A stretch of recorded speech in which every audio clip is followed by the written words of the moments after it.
Olá, pessoal que está em casa. Nós estamos aqui com mais episódio do podcast Escolha a Vida, o nosso EP 17, e hoje nós vamos falar um pouco sobre assistência técnica rural para os agricultores.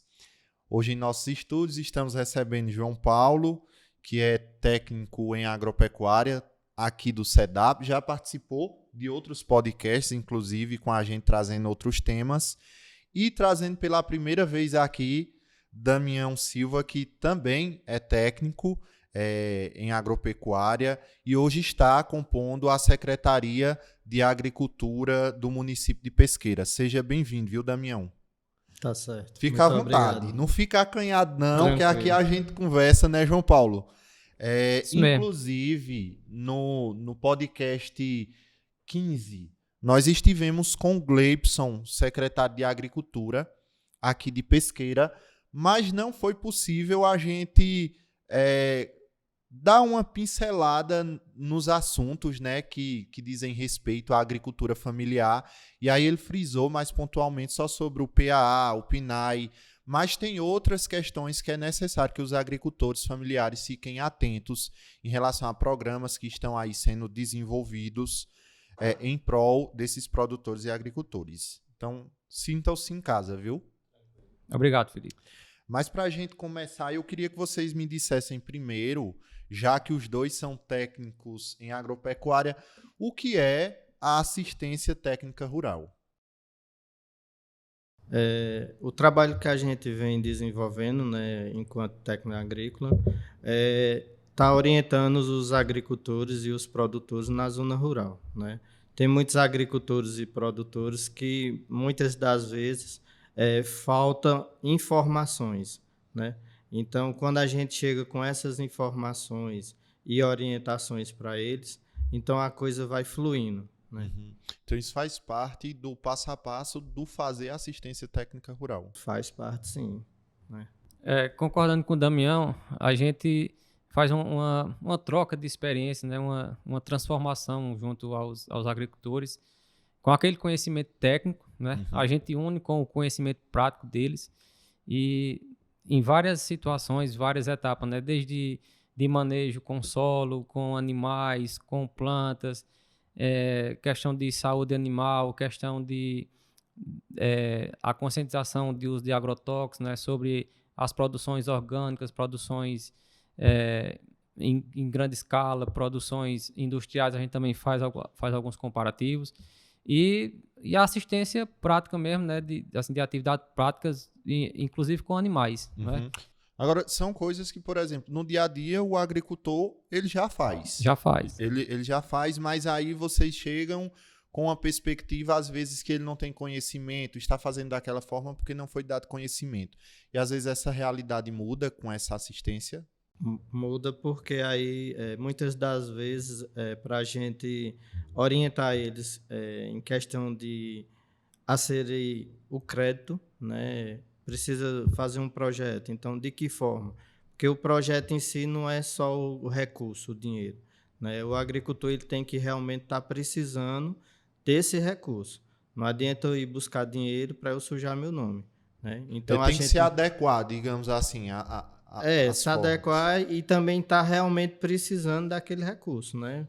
Para ele não se prejudicar. Porque se eu vou buscar um recurso no banco, um financiamento, alguma coisa desse tipo, para ele só para pegar o dinheiro, ele termina se prejudicando. E quando realmente ele investe no que realmente ele está querendo, então as orientações, né, é baseado nisso, orientações de acordo com os projetos que acontecem nos municípios, né, seja do governo federal ou de qualquer outro órgão, né, a gente está orientando o que é que está acontecendo. Por exemplo, aqui no SEDAP, a gente tem um projeto em desenvolvimento. E nesse projeto a gente faz essa linha da assistência técnica rural, né? É como o Damião está dizendo aqui hoje. Então, os parâmetros, no caso da assistência técnica e as definições de atividade, elas seguem um padrão, mas também seguem as normativas de projetos diferentes, de instituições diferentes. Esse é João Paulo. Isso. O SEDAP é um exemplo muito prático.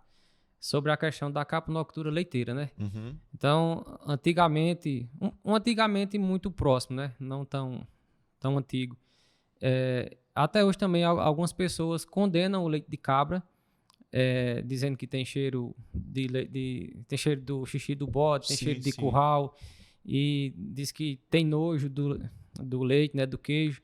E com a assistência técnica que o SEDAP vem promovendo, e outras organizações também que apoiam, né, o Senar, o Sebrae e a universidade também, mas especialmente o SEDAP nas comunidades que são atendidas, né, por nós técnicos, a gente mudou muito esse cenário, né? esse cenário. Uhum. Né? Hoje já temos produtores aí produzindo leite com qualidade, beneficiando uma variedade de derivados de leite, já ganhando o mercado com isso. E é com o mesmo leite da cabra que aquelas pessoas achavam fedido, né? que tinha gosto. Então, isso aí foi assistência técnica. A gente pegou a prática que eles já faziam, a gente só melhorou, adequou de acordo com as normas, com o manejo, né, higiênico e tudo mais, e o conhecimento técnico. E hoje, graças a Deus, tem muitas pessoas aí que contam história positiva hoje dentro da capnocultura. Legal, muito bom isso. Isso tudo repercute muito na questão dos empreendimentos rurais familiares, né?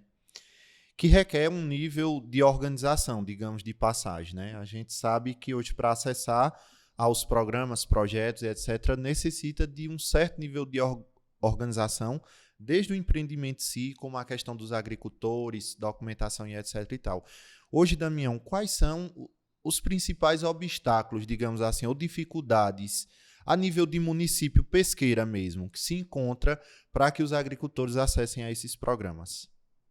Muitas das vezes, né, a falta da informação do agricultor lá no campo, né, muitas das não participam de reuniões, né, nas suas associações, né, ou não vem até um órgão que possa estar repassando essas informações, né. Então, isso faz com que ele fique fora de um Garantia Safra, ele fique fora de um ANDAP, de um CAF, né.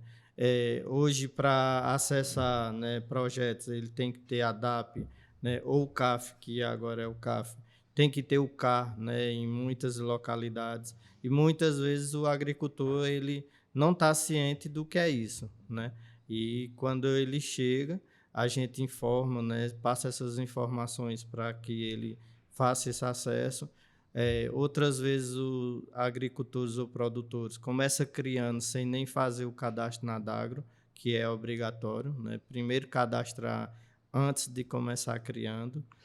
Mas assim, cadastrar na Adagro o quê? Os animais, né, de criações dele, seja cabra, né, bovino, então todos os animais têm que ter um cadastro lá na Adagro. Quando o produtor ele já tem o seu cadastro na Adagro, ele pode inserir nesse cadastro todo o seu rebanho, né? Seja bovino, caprino, ovino, cavalo, porco, galinha, o que ele tiver de criação ele pode inserir.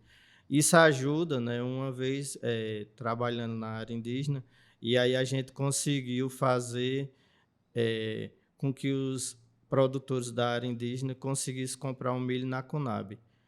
E como era que era feito esse cálculo? O cálculo era feito de acordo com o que ele tinha no cadastro na Adagro. Então, quanto mais animais ele tem lá, né, seja galinha, tudo que se come milho, era feito os cálculos para que ele pudesse pegar aquela quantidade de milho. E, Felipe, na questão da organização, tem um ditado que diz que nós, brasileiros, né, eu me incluo, com certeza, somos muitos acomodados, né? E faz coisas em cima da hora, né? Muitas vezes ou todas as vezes a gente deixa para fazer as coisas em cima da hora e aí termina levando algum prejuízo por acontecer isso. Mas a gente vai, Deus quiser, daqui uns anos a gente se organiza. Se organiza, tem que se organizar. E isso é uma coisa tão cobrada, né? Porque eu vejo nos conselhos de desenvolvimento rural dos municípios que a gente tem atuação, né? Todos os meses são colocados essa questão, que ainda tem muito agricultor que, por exemplo, não tem a questão do acesso ao CAF, que é essa atualização da antiga DAP, fora outras questões, né? Que inclusive a gente já está em contato com o Sindicato Rural para que a gente possa estar fazendo aí um podcast, né, dedicado a trazer essas informações sobre o cadastro da agricultura familiar, o CAF. Uhum. Né? É isso que João Paulo disse, acontece com frequência, né? Aconteceu agora recentemente na campanha de febre aftosa, que muitos dos produtores deixam para comprar a vacina de última hora e quando foram comprar não tinha, né? E aí tem que cadastrar, né? Muitos produtores ligaram para mim até para... Damião, eu não consegui comprar a vacina. O que é que eu faço? Eu digo, se você já não conseguiu, né, para você não ter uma segunda penalidade, então vá fazer seu cadastro, independente de ter conseguido ou não. Eu já ia entrar nesse ponto, Damião, sobre os programas de vacinação. Como é que se deu isso aqui em Pesqueira? De um nível muito geral, como é que se deu esse programa de vacinação contra essas doenças? Todo ano, né, os produtores eles sempre vacinam, né? Tem uma vacina que é para 10 doenças, tem a raiva, né? Tem tuberculose. E aí tem febre aftosa, né, que o governo ele exige que você vacine, né, 2 vezes no ano. E tem brucelose, né? Brucelose são só as bezerras acima de 90 dias, 3 meses, e antes de completar 8 meses de idade. Então, para ser imunizado, esses animais, né? E essa é as vacinações, né, que o governo exige hoje, a fitose e brucelose. Obrigatoriamente, Teve cadastro, né, cadastrado, tem que vacinar o rebanho, né? Certo. Você tem uma visão geral de como foi aqui, se tem muito empreendimento, muitos agricultores ou produtores que ficaram... Teve, assim, eu escutei, né, muitos dos produtores, até porque faltou vacina, né? O prazo foi adiado, que geralmente a campanha acontece no começo de maio até o final de maio, e o prazo foi do dia 15 de abril até o final de abril, para que eles comprassem e vacinassem, e tinha o prazo até o dia 15 de maio para cadastrar na DAGA. Esse prazo foi adiado até o dia 22 de maio, né, para eles fazer o cadastro lá. E o de brucelose, né, após a campanha de aftosa, então todos os produtores eles vão cadastrando e vão informando que tem as bezerras. Então, passou de 90 dias, eles já têm que estar vacinando essas bezerras antes de completar os 8 meses de idade. Tem a campanha, mas fora do período de campanha pode ser feita a vacinação. A de brucelose pode, certo, porque é de acordo com a idade da bezerra. Do animal, sim.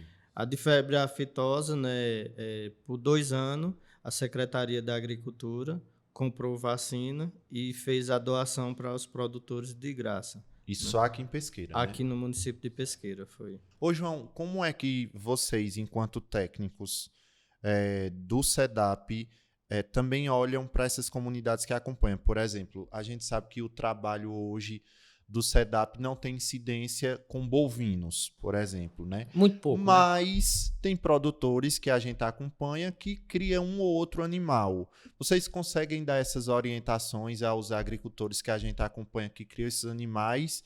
E qual é essa visão que tu tem sobre essas comunidades, se eles estão atentos a essas campanhas de vacinação e etc? Como o Damião falou, sobre a questão da febre aftosa, né, em bovinos, existe uma campanha a cada 6 meses, né? Quer dizer, existia, porque a gente não vai entrar na discussão, né, no mérito agora, mas acredito eu que politicamente, né, Pernambuco conseguiu um status aí de rebanho livre de aftosa, sem vacinação, né? Sim. Eu não sei se isso foi bom ou ruim, não sei. Tomara que tenha sido bom, né? Tomara. Mas aí é o seguinte, a gente trata, né, dessas informações, só que eu vou voltar para a minha fala lá no início, sobre a acomodação do pessoal. Sim.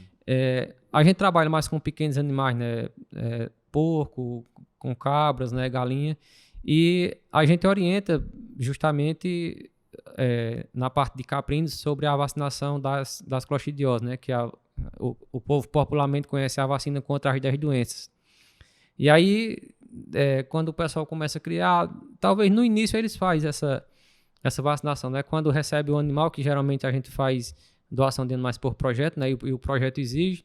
Então, quando ele recebe o animal, faz a vacinação e com 30 dias faz o reforço e é para ser aplicado ou anualmente ou semestralmente de acordo com a vacina, né? Com o fabricante. E aí, a gente, Felipe, eu digo a você de certeza que acho que 90% não faz essa revacinação anual ou semestral. E aí, o que é que acontece? Às vezes uma cabra lá estava boinha, morreu, aí quem é que leva a culpa? Sem ter passado nem perto da cabra, a cobra, né? Deita, foi a cobra. A coitada da cobra não estava nem sabendo de nada, levou a culpa. E outra coisa sobre as aves. Dificilmente, vocês produtores, eu me incluo também, a gente faz vacinação em aves. E aparece um surto aí de uma doença, as galinhas começam a cair do puleiro, morrer, e elas estão boiando no chão, deita e morre. E são doenças, né? Então, várias doenças aí. E de vez em quando tem acontecido tem isso, acontecido, né? Até a gente pedir um suporte, né, à universidade para investigar alguma coisa. Mas aí, as pessoas não vacinam. E na questão dos porcos também, né? Dificilmente o pessoal vacina. Tem uma doença popularmente conhecida como batedeira, né? Que dá o suíno tá ali bonzinho, cai no chão, começa a se bater e morre em poucos tempos. E se tivesse feito a vacinação, isso poderia ter acontecido, né? Que a vacinação ela não garante 100%, mas ela tem uma porcentagem muito boa de imunidade, né? É uma questão preventiva também, preventiva. Né? Então, nessa linha de pequenos animais, por não haver campanha, não ser obrigatório, dificilmente esses produtos, apesar de saberem da informação, de saberem fazer, da importância que tem a vacinação, ainda é uma porcentagem muito pequena que faz isso. E a visibilidade se dá também a essa questão da bovinocultura ainda, né? Que E começa se vacinando muitas vezes quando tá vendo morrendo, né? Sim. Tá morrendo numa determinada localidade, aí diz, tá morrendo, tem que vacinar das 10 doenças. Então, corre, compra vacina, né? Quando já perdeu 5, 6 animais, quando já tá no prejuízo, né? Sim. E não faz uma prevenção, né? Agora o produtor, eu tiro o chapéu para ele, que é um bicho sabido, viu? Na região que eu moro lá, teve um surto aí de animais morrendo. Não teve diagnóstico por profissional nenhum. Mas disseram logo, foi raiva. Aí a notícia se espalha, o povo vai acabar as vacinas de raiva que tem na região, vacinas de animais. Depois morre 2, 3, foi botulismo. Aí vai procurar vacina de botulismo também, e aí a vacina se acaba. Quando acontece eles acham que foi uma coisa e já espalha a notícia, aí pronto. Não, para o meu não morrer, eu também vou vacinar. E às vezes pode até não ter sido essa doença, mas já que vacinou... Vamos tá por garantia, né? Agora tem outra coisa bem interessante na prática da assistência técnica rural, que hoje em dia se vê que se tem incentivado muito, que é a questão de uma produção de qualidade. Por exemplo, através do melhoramento genético. Isso na capnocultura, na bovinocultura. A gente já vê que hoje, por exemplo, aqui antigamente as cabras não traziam aquele pedigree, né? Que a gente sabe que dá qualidade à produção. Do mesmo jeito a bovinocultura, né? Hoje mesmo a Secretaria de Agricultura tem um projeto de inseminação artificial, né, que visa trazer essa questão da produção genética, do melhoramento genético, e também, João, vocês incentivam essa questão de uma produção da capnocultura através desse melhoramento. Como é que tem se dado isso e qual a adesão disso, né? Porque também não adianta, às vezes, o programa tá aí e as pessoas não estarem aderindo para o melhoramento da sua produção e gerando melhor renda, melhor produção de leite, etc. A Secretaria da Agricultura, né, há mais de um ano, ela vem trabalhando essa questão de inseminação artificial, né, para melhoramento genético de bovinocultura, né? Então, já se vem nascendo bezerros e bezerras já inseminadas, né? Melhoramento genético aí. E o produtor não paga nada, né? O que é que a gente precisa? A gente precisa da ficha sanitária do produtor, ele em dias com a fitose e brucelose, né? Identidade, CPF, ADAP, para a gente fazer o cadastro dele, né? Para poder organizar junto ao veterinário para a gente fazer essas inseminações. muito deles procura saber se o animal tem que estar no cio, né? Não, é feito os protocolos, né, onde o veterinário vai aplicar hormônio e esse animal com 8 dias ele está no cio, né, e com 10 dias é feita a inseminação. Após 60 dias de inseminado é feito uma ultrassom para saber se deu tudo certo, né? Dando certo, então vai seguir aí até os 9 meses. E vocês acompanham todo esse processo, do início até esse momento da ultrassom? O produtor não tem custo? Não paga nada, não. O que ele vai chegar é só com essa documentação para a gente cadastrar ele só, né?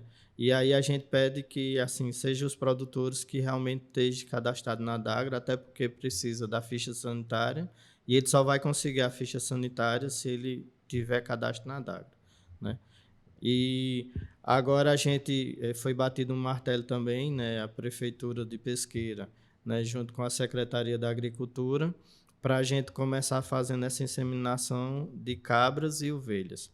A gente já informou, né, no Sindicato dos Trabalhadores aos presidentes da associação para que eles informem lá no campo, e aonde a gente está passando, a gente vai informando sobre isso também. A secretaria, eu tinha esquecido, a gente está com um projeto de fazendo vacinação contra brucelose nas bezerras, né? Essa vacina é de graça, né? A gente só pede que os produtores se reúnam, porque um frasco de vacina dá para vacinar 15 animais, e aí para a gente não vacinar 5, e quando terminar a vacina a gente tem que botar fogo no restante. Não pode deixar o produtor. As pessoas que fazem brucelose, elas têm que ser treinadas e capacitadas pela Dagro, né? Então, hoje eu sou capacitado há mais de 10 anos e eu faço esse trabalho, né, hoje pela secretaria, e a gente pede que os produtores se reúnam. Então, tem hora que não quero levar minha bezerra para determinado canto, né? Não sei o quê, mas é aquilo que a gente falou no começo, a questão de organização, né? De se organizar. Das comunidades. E aí a gente sempre informa, ó, tem que ser dessa forma, para a gente não estar perdendo vacinas, né? Você pegar um frasco de vacina que dá para vacinar 15 animais, vacinar 5 e jogar fora 10, né? Então, é um custo, né? E aí, João? Você falou sobre essa questão do melhoramento genético e tudo mais, né? Nas formações que a gente dá, né, pelo SEDAP, eu costumo dizer que 3 situações elas têm que andarem juntas no rebanho, né? Eu digo que é raça, ração e saúde. Se você tem um animal com raça e não tem saúde e não der ração, não sai do canto. Se o animal tem raça, tem a saúde e não comer bem, também. E se tiver a genética, né, tiver raça, saúde e não comer bem, também não vai para lugar nenhum. Não é? Se tiver os dois e não tiver a saúde, também não vai dar certo. Não vai dar certo. E essas 3 situações, para elas andarem juntas, o produtor ele tem que estar preparado. Como eu falei, eu tiro o chapéu para a inteligência do produtor, né? Que muitas vezes, sem a informação correta, ele faz do jeito dele e termina dando certo.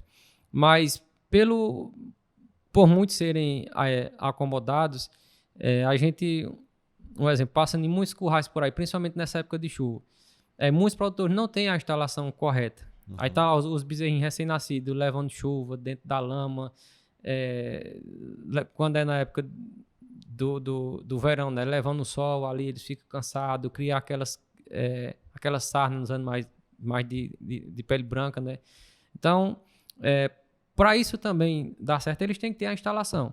E em muitas situações não tem, né? O SEDAP ele tem feito muitos abrigos, né? Muitos apriscos para os animais que criam caprinos, e graças a Deus muitos criadores têm histórias positivas para contarem justamente por conta do aprisco. Porque quando chega essa época de inverno, que quem cria cabra e ovelhas que não tem sua instalação, realmente é difícil se manter na atividade. São poucos meses de chuva de inverno, mas quem tem essa criação, os animais não comem, os animais adoecem, os animais não se reproduzem, fica só em pé ali com frio, encolhido, e então a instalação resolve boa parte dessa situação, viu? É por isso que é tão importante essa assistência técnica que vocês, que são técnicos agrícolas, e aí instituições, órgãos que faz esse tipo de mapeamento, de diagnóstico, para a gente poder entender como é a vida do produtor rural e poder orientar ele da melhor forma. Eu estava com um veterinário, né? E não tinha nem me caído a ficha sobre isso, mas assim, você enquanto criança ou um bezerro que está dentro da barriga da mãe ali, ele está sendo alimentado pelo cordão umbilical, né? Então, na hora que esse bezerro nasce, ou essa bezerra, o cordão, né, que nem João Paulo falou, esses animais dentro da lama, ele corre um risco muito grande de pegar uma infecção. Então, é ideal que você tenha um local seco, né, para que coloque esses animais, porque uma vez um animal desse pegando uma infecção pelo cordão umbilical, ele pode comprometer os órgãos que estão ligados lá dentro, né, os rins, né, então isso vai gerar um animal doente do começo da vida dele, né, até o final. Muitas vezes, o veterinário mesmo estava falando de um animal adulto, né, que as irmãs davam uma quantidade de leite e ela nunca chegou a dar a mesma quantidade. Depois que ela deu cria de uma inseminação, ela chegou a cair, né, e terminou morrendo. E eles levaram para Garanhuns, e lá em Garanhuns foi feita uma biópsia, uma necrópsia foi. E aí foi constatado que ela, desde pequena, ela tinha perdido um dos rins e só vinha trabalhando com um. E com a medicação que vinha tendo, parou o outro rins, por isso que ela morreu. E o que foi constatado? Uma infecção no umbigo. Né? Então, muitas vezes a pessoa não dá importância a um umbigo para curar direitinho. O mata-bicheira ele vai servir para a mosca não sentar, mas ele não vai servir para que as bactérias não entrem. Então, acaba deixa ali na lama, na água. Né? Outra das coisas também é essa questão do frio. Né? O animal na lama, né, ou na chuva direto, ele vai perder calor, né, ele vai perder energia para transformar o corpo dele ali em calor. Ele não tem um cobertor, né? É diferente quando a gente está com frio, a gente se cobre, bota um casaco. Os animais não. Então ele perde energia para se aquecer ou perde energia se estiver muito quente para se esfriar. Então essa energia ia ser transformada em carne ou em leite. Aí muitas vezes o cabo vai tirar o leite no outro dia e diz: meu animal quebrou. Né? Ontem ela deu mais leite e aí esfriou, ela deu menos leite. Mas por quê? Né? Então, que bom vocês trazerem essa conversa hoje aqui pra gente. A gente tá chegando ao final do nosso podcast. Agradecer a Damião, através da Secretaria de Agricultura, que esteve aqui hoje novamente conversando conosco, né? Agradecer também ao técnico aqui do SEDAP, João Paulo, mais uma vez aqui. E aí eu deixo o microfone aberto para que vocês possam se dirigir a quem está em casa, dar os agradecimentos e informações gerais que vocês queiram deixar em nosso podcast de hoje. Eu queria informar os agricultores e os produtores que a Secretaria da Agricultura vem fazendo essa vacina de brucelose de graça, né? O produtor não precisa pagar nada, ele só tem que ter o cadastro lá na Dagro, né? Para que a gente faça a vacina e repasse para a Dagro a documentação. A gente vem fazendo também a questão da inseminação artificial, né? Com os animais bovinos, e vamos começar com caprinos e ovinos. Então, precisa que quem cria bovino pegar a ficha sanitária lá na Dagro, identidade, CPF, uma conta de luz, né? E ir até a Secretaria da Agricultura para a gente fazer o cadastro. Caprinos e ovinos não precisa ter cadastro na Dagro, porque muitos criam, mas não tem os animais cadastrados lá. É só chegar na Secretaria para a gente também fazer esse cadastro para repassar para o veterinário. A Secretaria da Agricultura também vem trabalhando, né, há mais de 2 anos aí com aração de terra, né, ajudando aquele pequeno agricultor que não tem condição de pagar 1 hora de trator, né. Então a gente esse ano já vai fazendo mais de 300 hectares de terra para o pequeno agricultor, para plantar ali o milho, o feijão. Geralmente são associações, né, que repassam para a gente uma quantidade de agricultores lá da comunidade dele, com nome e CPF, para a gente fazer uma programação para tentar atender esse agricultor. Certo, Damião, obrigado. Felipe, eu agradeço mais uma vez nessa oportunidade Muito bem. de poder conversar aqui e compartilhar um pouco, né, dos nossos conhecimentos. E eu digo a você, produtor rural, acredite na assistência técnica, tá certo? Ela dá certo. Com certeza dá certo, né? Tá, sim. Vocês são prova e estão aqui, falaram hoje muito bem sobre tudo isso. A gente agradece mais uma vez. Agradece também aos nossos parceiros Misério, a CEI, Conferência Episcopal Italiana, a ADEP, a emenda parlamentar do deputado Valdemar Borges e ao Banco do Nordeste. E agradece também a todas as comunidades rurais pela parceria. Agradece a você que está em casa e que acompanha o nosso podcast Escolha a Vida. A você, o nosso abraço. Fiquem com Deus e até a próxima.